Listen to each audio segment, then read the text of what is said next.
more of a hobby, so to speak, I would say. Not a full-blown business yet. No. And whether it becomes one or not, I guess it's kind of beside the point. Yeah. Right? And I guess a lot of big businesses kind of start that way, but not really looking necessarily for it to be a business, so to speak.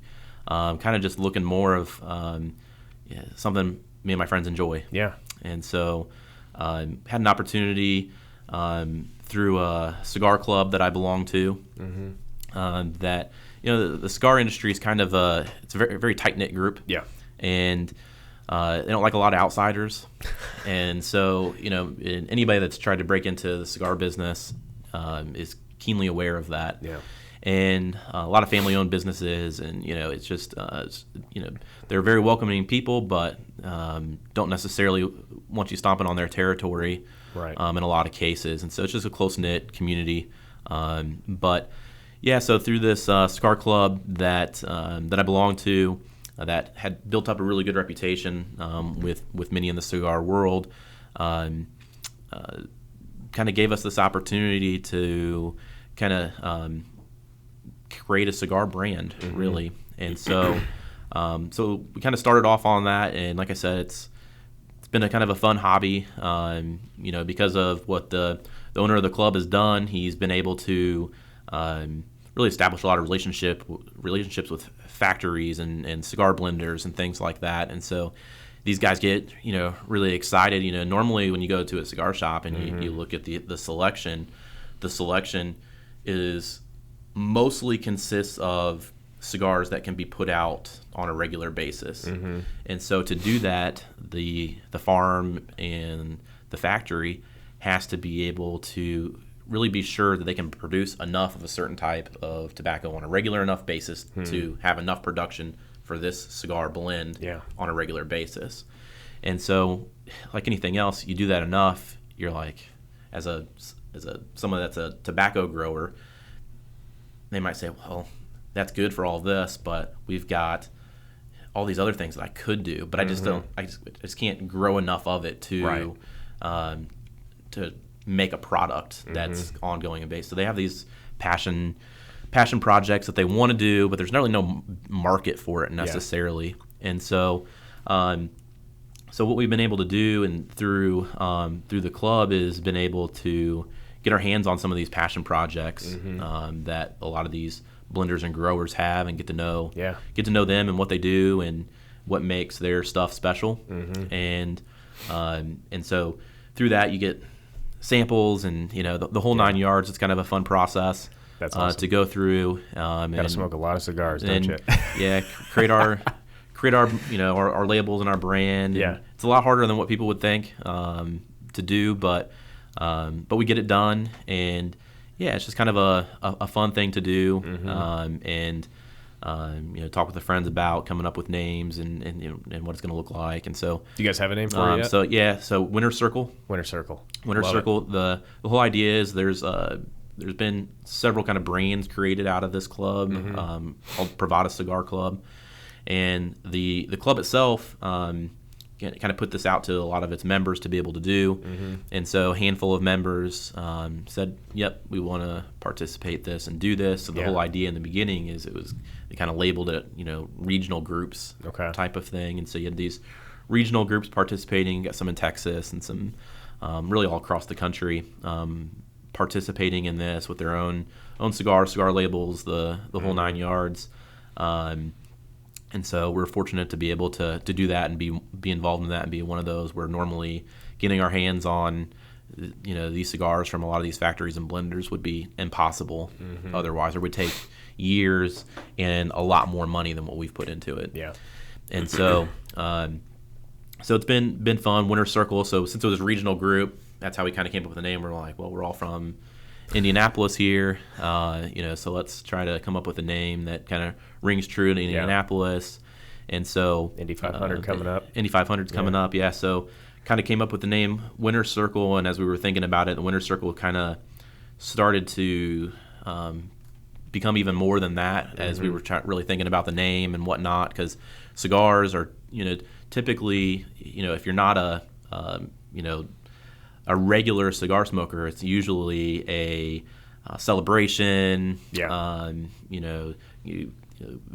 People talk about victory cigars and things like that, and so start thinking about the name Winter Circle and really what that means at the end of the day, and kind of the play on the Winter Circle name is the fact that all of us at the end of the day, month, week, or whatnot, really sit in the Winter Circle. Yeah. And so we all have our challenges every day, every week, every month, and whether they're big or small, it's a win, right? You're still here, you're still chucking along. So whatever it is, celebrate it, cherish it, and so that's why we end up sticking with the name Winter Circle. Love it. That's a cool project to be a part of. Yeah, it's fun. It's just something to you get to do with your buddies. Yeah. And so get to do that.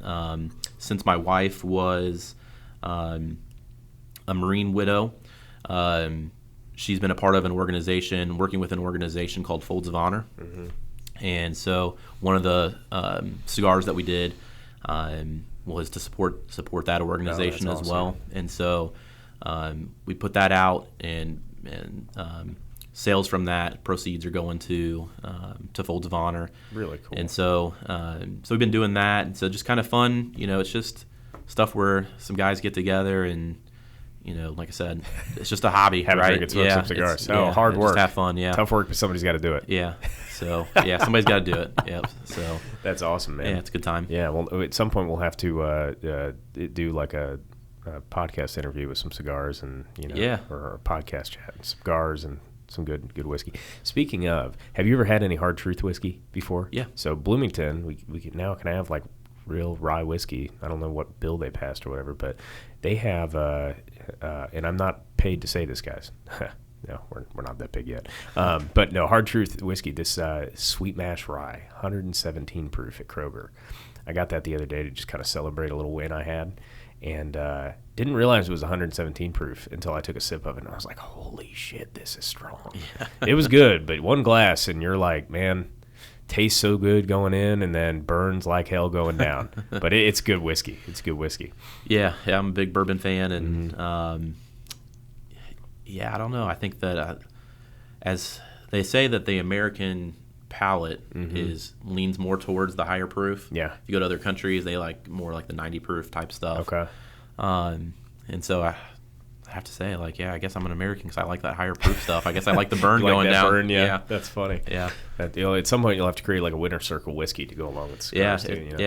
That'd be awesome. A lot of people think like whiskey and bourbon, they do go well with cigars, but I like trying to dip my toes and get more into coffee and cigars. Oh, okay. That's a good little combo. Because really, you think about cigars are synonymous with like Cuba. You can't get them here necessarily. Yeah.